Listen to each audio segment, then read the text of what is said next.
Claire and her husband Ben had just moved into an old house in the suburbs. The house was large with a sprawling garden full of ancient trees.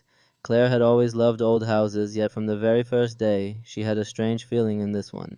It was a vague sense of unease that she couldn't explain.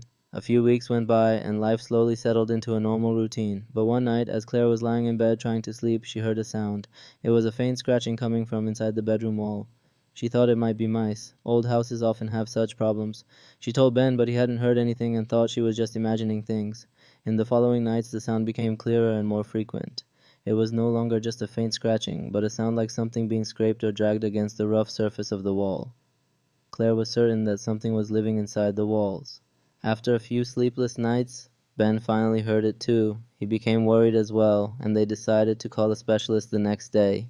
But that night, the sounds changed. It wasn't just scratching and scraping anymore. Now there was a faint rhythmic tapping. It was as if someone or something was knocking from the other side of the wall. Claire's whole body trembled with fear. Ben tried to calm her down, but he was anxious himself. The next morning, before they could call anyone, something terrible happened. Claire was in the kitchen making breakfast when she suddenly heard a loud crash from the living room wall. It sounded like something heavy falling and breaking. They ran toward the living room in fear. On the floor, right next to the wall where the sound had been coming from, lay a large piece of fallen plaster. And in the hole it had created there was nothing to see, only absolute darkness. Ben cautiously approached and shone his phone's flashlight into the cavity. What they saw froze them both in place. Inside the wall were numerous small decaying bones.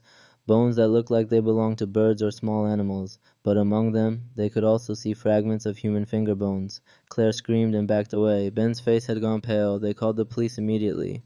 When the police arrived and broke down more of the wall, they were met with an even more horrific scene. Inside the wall were the remains of several small bodies, likely infants or toddlers, that had been hidden there for years. The police investigation revealed that the house had previously belonged to a woman who was known for having illegitimate children who would then disappear. It seemed she had murdered her own babies and hidden their bodies within the walls of the house. Claire and Ben could never live in that house again. The sound of scratching in the walls, the rhythmic tapping, and the image of the decaying bones would remain forever etched in their minds. They learned that old houses don't just hold happy memories, they can also carry dark and terrible secrets that have remained hidden in the silence of their walls for years. And sometimes that silence breaks and the horror is revealed. Leo, the night guard at Blackwood Mill Storage, was not a man who scared easily. He was a veteran who had spent the last 15 years working night shifts at hospitals, museums, and now this old textile mill that had been converted into a massive storage facility with hundreds of metal units. For Leo, the building's sounds, the groans of old timber, the whistle of wind in the rusted vents, the clanking of pipes, were like the background music to his job. He was used to the silence and the solitude. It all started on a Tuesday night. Something small, insignificant. The padlock on a unit in Corridor C number 312 was upside down. It was still locked, but Leo could have sworn he always made a point of latching locks with the brand name facing up. He shrugged. "Must have been careless," he muttered. He opened it, swept his flashlight across the contents, a mass of boxes and plastic-covered furniture, and locked it again his way. A week later, something else. At the end of Corridor Ave, by the loading dock, he found a single porcelain doll's shoe. It was old and faded. He picked it up and tossed it in the trash. It probably fell out of a customer's box. But these small, unrelated incidents slowly began to form a pattern. One night he found an old black and white photograph of an unknown family in Corridor B. Another night a tarnished silver spoon on the second floor. None of these things were strange on their own, but Leo started to feel that something was fundamentally wrong. It was as if someone was moving tiny random scraps through the vast warehouse. He began checking the units more carefully. There were no signs of forced entry. The locks were secure. But the feeling of being watched never left him. The building's normal sounds now seemed to have intent. Was that creak from the floor above just the building settling? Or was it a footstep? The facility's management didn't take his complaint seriously. "Leo, you're overthinking it. This place is as secure as it gets." He was bordering on paranoia. He started taking pictures of the locks with his phone just to prove to himself that he wasn't losing his memory. The peak of it all happened on a cold, rainy night. Leo was doing his rounds in the basement, a damp old section that few customers used. Most of the units down there were empty. As he was walking past the old boiler room, which had been out of commission for years, he noticed something. A thin line of faint light was seeping from under its heavy, rusted metal door. His heart sank. That room was always dark and locked. He switched off his flashlight and crept closer. He placed his hand on the cold doorknob and gently pushed. The door opened with a low groan. What he saw inside froze the blood in his veins. It was someone's nest, but not the nest of an ordinary squatter. The room was filled with items stolen from the various units, but not for profit. They had been arranged with a terrifying, obsessive precision. In one corner, dozens of headless dolls were assembled to form the shape of a larger human effigy. On the wall, hundreds of old family photos had been tacked up, but the eyes of every single person in them had been meticulously cut out, leaving behind black hollow voids. In the center of the room, all the silver spoons, forks, and knives he had found were bent into strange symbolic shapes and arranged on a table. This wasn't the work of a thief, this was the work of a collector, someone who stole people's memories and reassembled them into a nightmarish work of art. Leo stared at the mad gallery, and for the first time in 15 years he felt true fear. A fear deeper than any sudden noise or fleeting shadow. Suddenly he heard the sound of a key turning in the lock from behind him. Leo spun around. The door was closing. For a brief moment before it shut with a solid thud, he saw a face in the doorway. Not a monster, not a ghost, just a man. A thin, middle-aged man with a perfectly plain appearance and calm eyes. The man gave a faint smile, one that held no malice, but rather a quiet disappointment, as if Leo had just disturbed a private, sacred ritual. Leo rushed to the door, pounding on it with his fist. "Hey, open the door! Open up!" Silence. Then he heard the man's calm, emotionless voice from the other side. "You shouldn't be here. This is a private collection." Then came another sound, a sound that made Leo freeze where he stood, the faint tinkling melody of a music box starting to play.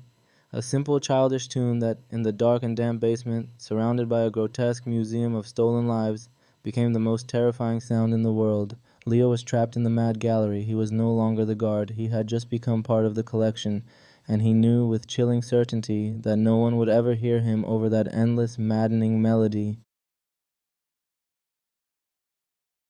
The mail slot. Leo's apartment was his sanctuary, a minimalist box of white walls and clean lines on the 7th floor of a secure modern building. The building's best feature, in his opinion, was its anonymity. He'd lived there for 2 years and barely knew his neighbors beyond a polite nod in the elevator.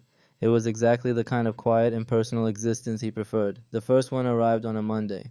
It was a single, plain white envelope pushed so far through the mail slot in his front door that it had fallen silently onto the polished concrete floor. There was no stamp, no return address, and no name. Just a single, neatly typed word on the front. Watching. Leo stared at it, a flicker of annoyance mixing with confusion. He assumed it was a prank. Some kids in the building, maybe. He tossed it in the recycling bin without opening it and thought nothing more of it. The second one came on Wednesday. It was identical to the first. Plain white envelope, no markings, pushed all the way through the slot. This time, the typed word was always. He didn't throw this one away. He held it, turning it over in his hands. The paper was crisp and of good quality. There was no scent, no smudge, nothing to give away its origin. He felt a prickle of unease. This felt less like a prank and more like a message. But from whom? And why? He walked to his window and looked down at the street 7 floors below. The usual anonymous city crowd bustled by. No one seemed to be looking up. That night, sleep didn't come easily. The normal city sounds, the distant siren, the rumble of the late-night train, seemed different, menacing. He kept picturing someone standing silently in the hallway outside his door, their hand reaching for his mail slot. On Friday, he was dreading his return from work. As he walked down the long, quiet hallway to his apartment, 7B, he could see it from a distance. A sliver of white protruding from the black metal of his mail slot. His heart hammered against his ribs. He pulled it out. This time there were 2 words, "Your balcony." Leo's blood ran cold. He lived alone. He rarely used the small balcony that overlooked the building's sterile inner courtyard. He unlocked his door, his hands trembling slightly, and scanned the apartment. It was empty, exactly as he'd left it. He walked slowly to the sliding glass door of the balcony. It was locked from the inside, just as he always left it. He stepped out into the chilly evening air. The courtyard below was empty, bathed in the cold blue light of dusk. The balconies of the other apartments formed a grid around him, most of them dark and empty. There was nothing out of the ordinary, and yet the feeling of being watched was overwhelming. It was a physical sensation like a pressure on his skin. He decided not to wait for the next note. The next day, Saturday, he bought a cheap security camera, a small black dome he could connect to his phone. He positioned it on a bookshelf opposite his front door, giving it a clear view of the mail slot. He felt a small measure of control return. He would catch whoever was doing this. For 3 days, nothing happened. No envelopes appeared. Leo started to relax, wondering if his camera had scared them off. On the 4th day, Tuesday, he was in a meeting at work when his phone buzzed with a notification from the camera app. "Motion detected at your front door." He quickly opened the live feed. His heart leaped into his throat. The hallway outside his door was empty, but on his floor inside his apartment lay a new white envelope. It hadn't been pushed through. It was already inside when the motion sensor was triggered. He stared at the live feed, his mind reeling. How? How could anyone get in? He checked the logs. The door hadn't been opened. No one could have gotten in. Then he saw it. On the screen, from the very edge of the camera's frame, a thin, pale finger emerged. It slowly, deliberately pushed the white envelope into the center of the view. The finger was long and white, with a dirty, jagged nail. Then, just as slowly, it retreated, disappearing out of the frame. Leo felt a wave of nausea. The camera wasn't pointed at his door from the hallway. It was inside his apartment on his bookshelf.